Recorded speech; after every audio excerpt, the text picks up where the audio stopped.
انا قلت على فكره حلوه جدا بقى.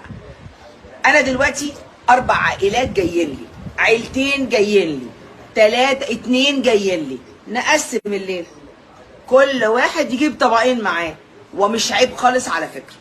اسمها بيسموها في الاجانب ديش بارتي، ودي حاجه حلوه جدا على فكره. انا عملتها كتير مع اصحابي، يعني اقول لهم يا جماعه احنا هنتجمع عند فلانه او عندي، او كل واحد يجيب معاه طبق، فعايز يجيب بقى طبقين، طبق مثلا. وبعدين مش لازم اللحوم يا جماعه والتكلفه العاليه، يعني ممكن نعمل اي حاجه من غير، نعمل سمبوسك بالجبنه، نعمل بيتزا، يتعمل عجينه بيتزا حلوه كده ويتحط عليها اللي احنا عايزينه، شويه خضار على حاجات حلوه.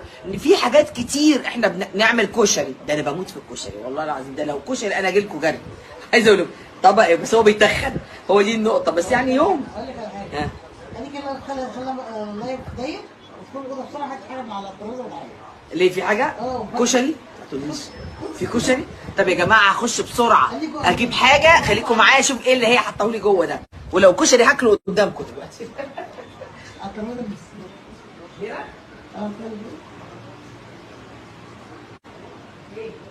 على الترابيزه. في 100 عربيه من الجنب.